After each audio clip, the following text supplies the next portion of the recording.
Hello my dear student, how are you. उम्मीद करते हैं आप सभी लोग मस्त होंगे, स्वस्थ होंगे। माय डीपी अपने यूट्यूब चैनल संस क्लासेस पर आप सभी का हार्दिक स्वागत एवं अभिनंदन करता हूं। और आज हम लोग डिस्कस करेंगे क्लास 10th में जो केमिस्ट्री का फर्स्ट चैप्टर है, chemical reaction and chemical equation, मतलब रासायनिक अभिक्रिया एवं रासायनिक समीकरण। और इसको हम लोग थोड़ा अलग तरीके से पढ़ेंगे, क्योंकि कहते हैं ना कि बेहतर से बेहतर की तलाश कर, मिल जाए नदी तो समंदर की तलाश कर, टूट जाता है शीशा पत्थर की चोट से, टूट जाए पत्थर ऐसा शीशा तलाश कर। तो आइए हम लोग डिस्कस करेंगे chemical reaction and chemical equation. इसमें हम सबसे पहले किसके बारे में डिस्कस करेंगे, तो केमिकल इक्वेशन के बारे में कि रासायनिक एक समीकरण क्या है और केमिकल रिएक्शन मतलब रासायनिक अभिक्रिया क्या है। तो सबसे पहले आज हम लोग डिस्कस करेंगे अभी किसके बारे में, रासायनिक अभिक्रिया मतलब केमिकल रिएक्शन के बारे में। तो जैसे एक एग्जांपल हम लोग लेते हैं, क्या, हाइड्रोक्लोरिक एसिड प्लस क्या, सोडियम हाइड्रोक्साइड। ये दोनों जब आपस में अभिक्रिया करते हैं तो ये किसका फॉर्मेशन करते हैं, सोडियम क्लोराइड प्लस किसका, वाटर। तो अगर हम यहाँ पर ध्यान से देखें तो ये क्या लिखा, हाइड्रोक्लोरिक एसिड, ये क्या लिखा, सोडियम हाइड्रोक्साइड। जब दोनों ने आपस में अभिक्रिया की तो इन लोगों ने किसका फॉर्मेशन किया, सोडियम क्लोराइड प्लस वाटर का। तो अगर हम आपसे ये कहें कि इस अभिक्रिया में पुराने पदार्थ कौन है, तो पुराने पदार्थ वही होंगे जो अभिक्रिया करते हैं। जैसे यहाँ पर पुराने पदार्थ कौन है, सोडियम मतलब हाइड्रोक्लोरिक एसिड और सोडियम हाइड्रोक्साइड, ये दोनों क्या है, पुराने पदार्थ। और इस अभिक्रिया में नए पदार्थ कौन से हैं, तो जिनका निर्माण हो रहा, जैसे क्या, सोडियम क्लोराइड और वाटर। तो रासायनिक अभिक्रिया किसे कहते हैं, जब दो या दो से अधिक पुराने पदार्थ आपस में अभिक्रिया करके दो या दो से अधिक नए पदार्थों का निर्माण करते हैं। तो पुराने पदार्थों को अभिकारक तथा नए पदार्थों को उत्पाद, इस पूरी प्रक्रिया को हम लोग क्या कहते हैं, रासायनिक अभिक्रिया। जैसे यहाँ पर हम बात कर लें हाइड्रोक्लोरिक एसिड और सोडियम हाइड्रोक्साइड, तो ये दोनों क्या कहलाएंगे, अभिकारक। क्या कहलाएंगे, अभिकारक। और जब ये दोनों लोग आपस में अभिक्रिया किए तब इन लोगों ने किसका फॉर्मेशन किया, सोडियम क्लोराइड और वाटर का। तो ये दोनों पदार्थ क्या कहलाएंगे, यहाँ पर उत्पाद। क्या कहलाएंगे, उत्पाद। तो जब दो या दो से अधिक पुराने पदार्थ, जिनको हम लोग क्या कहते हैं, अभिकारक, ये आपस में जब अभिक्रिया करते हैं और आगे चल करके दो या दो से अधिक नए पदार्थ, जिनको हम क्या कहते हैं, उत्पाद, इनका निर्माण करते हैं, तो इस प्रक्रिया को ही हम लोग एक नाम देते हैं, क्या, रासायनिक अभिक्रिया। तो डिफिनीशन में हम लोग क्या कह सकते हैं कि जब दो या दो से अधिक पुराने पदार्थ आपस में अभिक्रिया करके दो या दो से अधिक नए पदार्थों का निर्माण करते हैं तो इस प्रक्रिया को रासायनिक अभिक्रिया कहते हैं। अब बात कर लेते हैं कि अभिकारक क्या होते हैं। तो किसी रासायनिक अभिक्रिया में वे पदार्थ जो अभिक्रिया करते हैं उनको हम लोग किस नाम से जानते हैं, अभिकारक के नाम से। जैसे इस रासायनिक अभिक्रिया में अगर हम देखें तो ये जो हाइड्रोक्लोरिक एसिड है और सोडियम हाइड्रोक्साइड, ये दोनों लोग आपस में अभिक्रिया कर रहे हैं और किसका फॉर्मेशन कर रहे हैं, सोडियम क्लोराइड और वाटर का। तो इस रासायनिक अभिक्रिया में अभिकारक कौन होगा, हाइड्रोक्लोरिक अम्ल होगा और सोडियम हाइड्रोक्साइड, ये दोनों लोग क्या कहलाएंगे, अभिकारक। और जब ये दोनों अभिक्रिया किए तब इन लोगों ने किसका फॉर्मेशन किया, सोडियम क्लोराइड और वाटर का। तो ये सोडियम क्लोराइड और वाटर ये क्या कहलाएगा, उत्पाद। तो किसी रासायनिक अभिक्रिया में अभिक्रिया करने वाले पदार्थों को हम लोग क्या कहते हैं, अभिकारक। और जब अभिकारक अभिक्रिया करे तो जिसका फॉर्मेशन करें ये दोनों लोग, उस चीज को हम लोग क्या कहते हैं, उत्पाद। तो यहाँ से दोनों की डिफिनीशन क्या होती निकलती है, क्या, अभिकारक और उत्पाद की, कि किसी रासायनिक अभिक्रिया में अभिक्रिया करने वाले पदार्थों को अभिकारक तथा किसी रासायनिक अभिक्रिया में अभिक्रिया करने के फलस्वरूप प्राप्त नए पदार्थों को हम लोग क्या कहते हैं, उत्पाद। अब ये जो थी ये क्या है, रासायनिक अभिक्रिया। अगर इसकी हम कोई दूसरी डिफिनीशन की बात कर लें तो यहीं से इसकी एक दूसरी डिफिनीशन भी हम लोग क्रिएट कर सकते हैं। किसके आधार पर, इनके सूत्र के आधार पर। जैसे यहाँ पर हम ध्यान से देखें हाइड्रोक्लोरिक एसिड, तो हाइड्रोक्लोरिक एसिड का सूत्र क्या होता है, HCl। अगर हम बात कर लें सोडियम हाइड्रोक्साइड, तो सोडियम हाइड्रोक्साइड का सूत्र क्या होता है, NaOH। और अगर यहाँ पर देखें प्रोडक्ट में क्या बन रहा है, सोडियम क्लोराइड, तो सोडियम क्लोराइड का सूत्र क्या लिखेंगे, NaCl। और वाटर का फार्मूला क्या होता है, H2O। तो इस आधार पर भी हम लोग एक डिफिनीशन बना सकते हैं किसकी, रासायनिक अभिक्रिया की। वो कैसे देखते हैं, जैसे यहाँ पर ये रिएक्शन लिखी क्या, HCl plus NaOH gives out बना क्या है, NaCl प्लस क्या, H2O। तो अगर हम देखें कि ये कैसे रासायनिक अपक्रिया हुई, कैसे ये पॉसिबल है कि NaCl और H2O बना, तो यहाँ पर अगर हम बात कर लें क्लोरीन की, तो परमाणु क्रमांक कितना होता है इसका, 17। इसका मतलब इसके पहले सेल में कितने इलेक्ट्रॉन होंगे, 2, दूसरे में कितने होंगे, 8, और तीसरे सेल में इसके कितने इलेक्ट्रॉन हैं, 7, मतलब 7। तो अगर हम क्लोरीन की बात करें तो इसका परमाणु क्रमांक 17 होता है, इसकी पहली कक्षा में 2, दूसरी में 8 और तीसरी में कितने, 7 इलेक्ट्रॉन। तो इसके जो सबसे बाहरी सेल है इसमें कितने इलेक्ट्रॉन हैं, 7। तो अक्री गैस के जैसा अगर ये बनना चाहे क्लोरीन, तो ये क्या करेगा, 1 इलेक्ट्रॉन को ग्रहण करेगा। तो इस बेस पर हम कह सकते हैं कि इस क्लोरीन की वैलेंसी कितनी होगी, 1। अब जब इसकी वैलेंसी 1 है तो हम कह सकते हैं कि ये क्लोरीन परमाणु कितने बंध का निर्माण कर सकता है, 1 बंध का। तो अगर इस HCl को हम लोग लिखना चाहें तो क्या लिखेंगे, H सिंगल बंध Cl, ऐसे लिख सकते हैं इसको। अब दूसरा जो कंपाउंड है वो क्या है, NaOH। NaOH में अगर हम सोडियम की बात कर लें तो इसका एटॉमिक नंबर कितना होता है, 11। पहले सेल में इसके कितने इलेक्ट्रॉन, 2, दूसरे में 8, और आउटर सेल जो सबसे बाहरी कोश इसमें कितने इलेक्ट्रॉन होंगे, 1। अब ये भी अक्री गैस के जैसा बनने के लिए क्या करेगा, अपने 1 इलेक्ट्रॉन का क्या करेगा, त्याग। क्यों, क्योंकि इसके आउटर सेल में 4 से क्या है, कम इलेक्ट्रॉन, और जब आउटर सेल में 4 से कम इलेक्ट्रॉन होते हैं तो परमाणु क्या करता है, अपने इलेक्ट्रॉनों का त्याग करता है। और जब आउटर सेल में 4 से ज़्यादा इलेक्ट्रॉन होते हैं तब परमाणु क्या करता है, इलेक्ट्रॉनों को ग्रहण कर लेता है। तो ऐसे में अगर इस मिस्टर सोडियम की हम बात कर लें तो इनके आउटर सेल में कितने इलेक्ट्रॉन हैं, 1। ये हर कीमत पर अपने 1 इलेक्ट्रॉन का क्या करेंगे, त्याग। तो ऐसे में सोडियम की भी वैलेंसी कितनी होगी, 1। तो ऐसे में हम इसको लिख सकते हैं, किसको, NaOH को क्या लिख सकते हैं, Na सिंगल बॉन्ड क्या, OH। अब जब इनके बीच के ये बॉन्ड ब्रेक होंगे तभी ये दोनों एक दूसरे से अपक्रिया करेंगे। तो जब इनके बीच के बॉन्ड ब्रेक होंगे तो ये सोडियम 1 इलेक्ट्रॉन का क्या करेगा, त्याग। तो इसकी ऑक्सीडेशन नंबर कितनी हो जाएगी, +1। तो यहाँ पर OH की कितनी हो जाएगी, -1। ये क्लोरीन क्या करेगा, 1 इलेक्ट्रॉन को ग्रहण करेगा, तो इसकी ऑक्सीडेशन नंबर मतलब ऑक्सीकरण संख्या कितनी होगी, -1। और इधर हाइड्रोजन की कितनी होगी, +1। अब ये माइनस वाला किसके पास में जाएगा, प्लस के पास। तो ये Cl किससे संपर्क करेगा, Na से। किससे मिलेगा ये, Na से। और इस पर 1 माइनस, इस पर 1 प्लस। तो जब परमाणुओं पर 1 + 1 माइनस होगा तो उनके बीच में कैसा बॉन्ड बनेगा, सिंगल। तो ये Cl Na के पास में जाएगा और किसका फॉर्मेशन कर लेगा, Na सिंगल बॉन्ड Cl का। और ये H+ किससे संपर्क करेगा, OH से। तो ये किसका फॉर्मेशन कर लेगा, H और OH का। तो यहाँ पर अगर हम ध्यान से देखें तो इस प्रक्रिया में क्या हो रहा है, जो ये पुराने पदार्थ हैं इनके बंध क्या हो रहे हैं, टूट रहे हैं, और आगे चल करके नए बॉन्ड का क्या हो रहा है, फॉर्मेशन हो रहा। इसका मतलब हम यहाँ से एक डिफिनीशन क्रिएट कर सकते हैं क्या, कि पुराने बंधों का टूटना तथा नए बंधों का बनना ही क्या कहलाता है, रासायनिक अभिक्रिया। पुराने बंधों का टूटना तथा नए बंधों का बनना ही क्या कहलाता है, रासायनिक अभिक्रिया कहलाता है। जैसे HCl + NaOH, ये दोनों लोग जब आपस में अभिक्रिया करेंगे तो किसका फॉर्मेशन करेंगे, NaCl और H2O का। तो इसमें पुराने बॉन्ड क्या हो रहे हैं, ब्रेक हो रहे हैं, और आगे चल करके नए बॉन्ड का फॉर्मेशन हो रहा।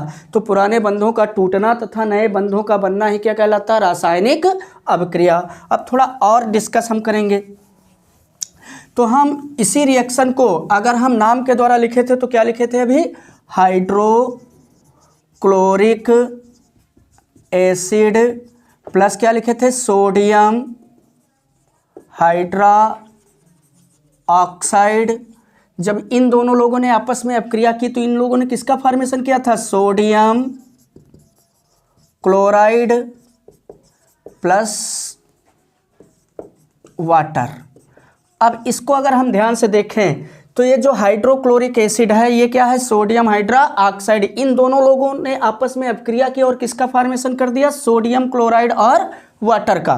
तो इस आधार पर जो पहली डिफिनीशन आपको बताई गई थी वो क्या बताई गई थी, कि जब 2 या 2 से अधिक पुराने पदार्थ आपस में अपक्रिया करके 2 या 2 से अधिक नए पदार्थों का निर्माण करते हैं तो इन पुराने पदार्थों को हम लोग क्या कहते थे, अभिकारक। क्या कहते थे, अभिकारक। और बने नए पदार्थों को हम लोग क्या कहते हैं, उत्पाद। इस पूरी प्रक्रिया को एक नाम दिया गया था क्या, रासायनिक अभिक्रिया। तो ये हो किसकी डिफिनीशन, रासायनिक अभिक्रिया की। अब इसके बाद में हम बात कर लें किसकी, रासायनिक समीकरण की। किसकी बात कर लें, रासायनिक समीकरण की। कि रासायनिक समीकरण किसे कहते हैं, जिसको इंग्लिश में हम लोग क्या बोलते हैं, केमिकल इक्वेशन। क्या बोलते हैं, केमिकल इक्वेशन। तो किसी रासायनिक अभिक्रिया को, इस चीज को हम लोग क्या कहेंगे, रासायनिक अभिक्रिया। किसी रासायनिक अभिक्रिया को उसके सूत्रों या संकेतों के रूप में व्यक्त करना ही क्या कहलाता है, रासायनिक समीकरण। कोई रासायनिक अभिक्रिया है, उसको हम किसके द्वारा व्यक्त कर दें, उसके सूत्र के द्वारा या उसके संकेतों के रूप में उसको हम व्यक्त करें, तो वो प्रक्रिया क्या कहलाती है, रासायनिक समीकरण। तो यहाँ से डिफिनीशन क्या निकलती है रासायनिक समीकरण की, कि किसी रासायनिक अभिक्रिया को उसके सूत्रों या संकेतों के रूप में व्यक्त करना ही क्या कहलाता है, रासायनिक समीकरण कहलाता है। जैसे हाइड्रोक्लोरिक एसिड, इसका मॉलिक्यूलर फार्मूला क्या हम लोग लिखते हैं, HCl, प्लस सोडियम हाइड्रोक्साइड का मॉलिक्यूलर फार्मूला क्या लिखते हैं, NaOH। गिव्स आउट, ये क्या बना, सोडियम क्लोराइड। तो इसका सूत्र क्या होगा, NaCl, प्लस वाटर का फार्मूला क्या होता है, H2O। तो ये चीज़ हमारी क्या कहलाती है, रासायनिक अभिक्रिया। लेकिन ये चीज़ क्या कहलाती है, रासायनिक समीकरण। तो यहीं से डिफिनीशन क्या बनती है कि किसी रासायनिक अभिक्रिया को उसके सूत्रों या संकेतों के रूप में निरूपित करना या व्यक्त करना ही क्या कहलाता है, रासायनिक समीकरण कहलाता है। अब आगे चल करके हम बात करेंगे किसके बारे में, कि रासायनिक अभिक्रियाओं के प्रकार के बारे में, कि रासायनिक अभिक्रियाएं कितने प्रकार की होती हैं। तो अगर हम बात कर लें किसकी, रासायनिक अभिक्रिया के प्रकार की, किसकी, रासायनिक अभिक्रिया के प्रकार की। तो रासायनिक अभिक्रियाएं क्या होती हैं, निम्न प्रकार की होती हैं। पहली जो रासायनिक अभिक्रिया हम लोग पढ़ेंगे यहाँ पर 10th लेवल पर, वो क्या है, योगात्मक अभिक्रिया। क्या है वो, योगात्मक अभिक्रिया, जिसको इंग्लिश में हम लोग क्या बोलते हैं, एडिशनल रिएक्शन। क्या बोलते हैं, एडिशनल रिएक्शन, मतलब योगात्मक अभिक्रिया।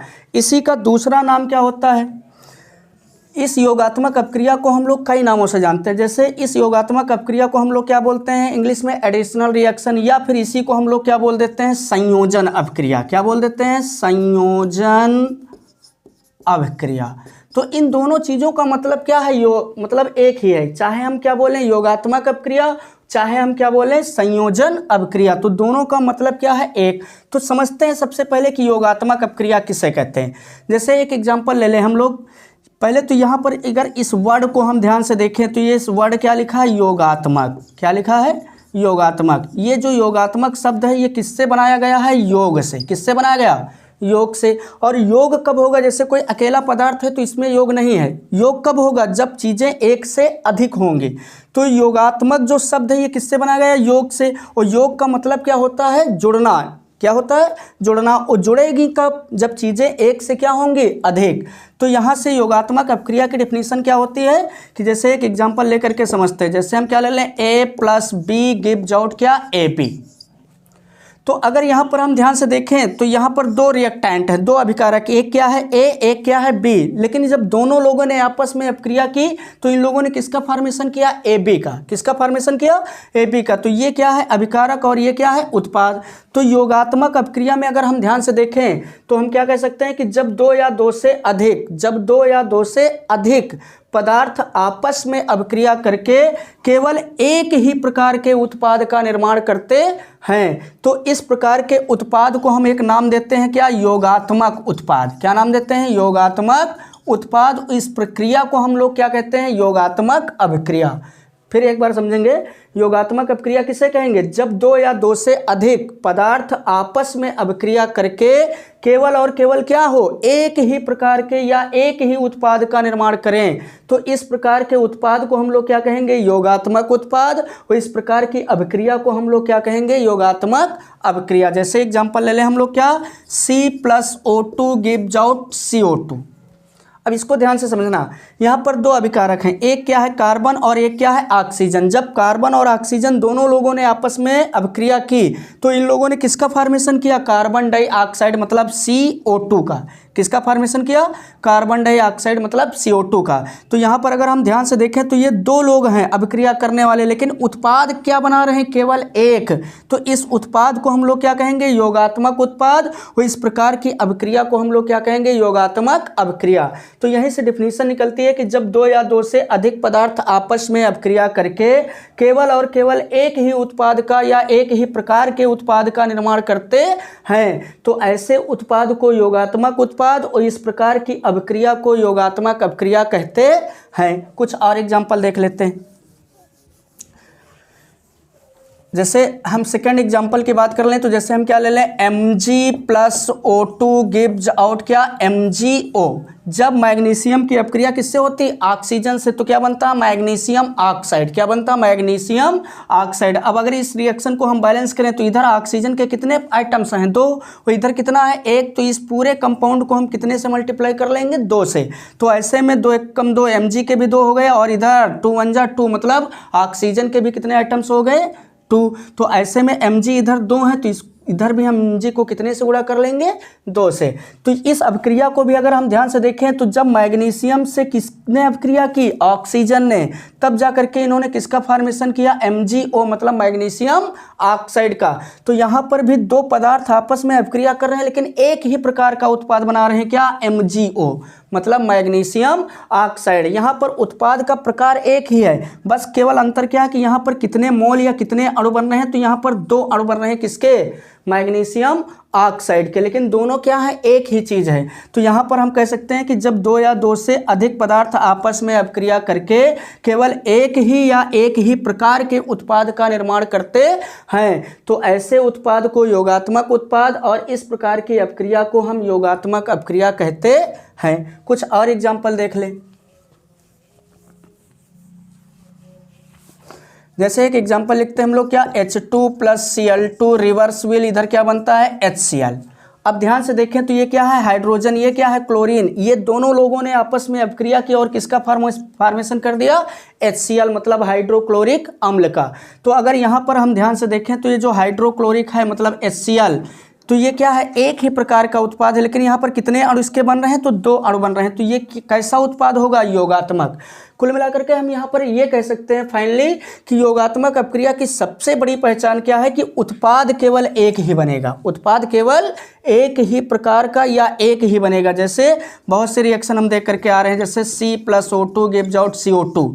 तो यहाँ पर भी 2 लोग अभिक्रिया करने वाले, लेकिन कोई दूसरा उत्पाद यहाँ पर नहीं बना, केवल एक ही उत्पाद बन रहा है। क्या? Carbon dioxide. तो सबसे बड़ी पहचान यही होती है योगात्मक अभिक्रिया की कि योगात्मक अभिक्रिया में उत्पाद हमेशा कितने बनते हैं?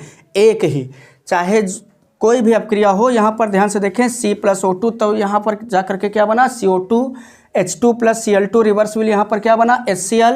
अभिक्रिया हम लोग अभी पढ़े थे क्या? Mg+O2 गिव्स आउट क्या बना था? 2MgO मतलब मैग्नीशियम ऑक्साइड। तो यहाँ पर भी 2 या 2 से अधिक पदार्थ अभिक्रिया कर रहे हैं, लेकिन उत्पाद कितना बना रहे हैं? केवल एक ही प्रकार का। क्या? Magnesium oxide. तो ऐसी अभिक्रियाओं को हम लोग क्या कहते हैं? योगात्मक अभिक्रिया। आइडेंटिटी की पहचान क्या है योगात्मक अभिक्रिया की? तो यहाँ पर अभिकारक में कई अभिकारक हो सकते हैं, 2 हों 4 हों, इससे हमें कोई मतलब नहीं, लेकिन उत्पाद केवल कितने प्रकार का बने या कितना बने? केवल एक ही प्रकार का उत्पाद बने। तो ऐसी अभिक्रियाओं को हम एक नाम देते हैं क्या? योगात्मक अभिक्रिया। क्या नाम देते हैं? योगात्मक अभिक्रिया।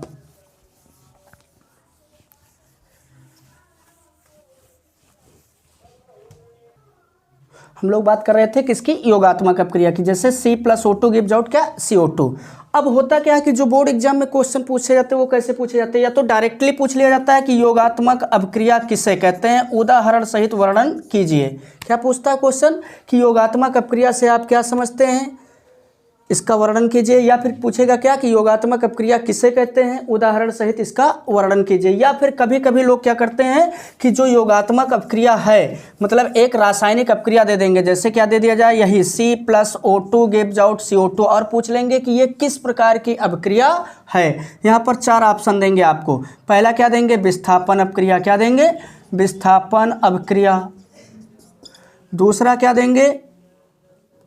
द्विविस्थापन अभिक्रिया।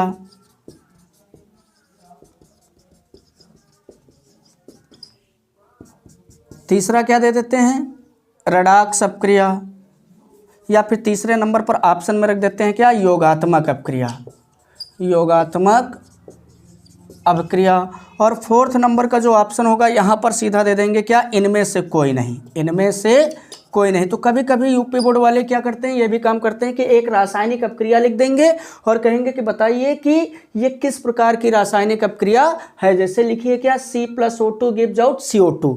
तो ये कैसी अपक्रिया, विस्थापन अपक्रिया है या द्विविस्थापन अपक्रिया या योगात्मक अपक्रिया या फिर इनमें से कोई नहीं। तो इस अपक्रिया को अगर हम ध्यान से देखें तो यहाँ पर दो लोग अभिक्रिया कर रहे हैं, एक क्या है कार्बन, एक क्या है ऑक्सीजन। लेकिन जब इन दोनों लोगों ने आपस में संयोग किया तो किसका फॉर्मेशन किया इन लोगों ने, कार्बन डाइऑक्साइड का।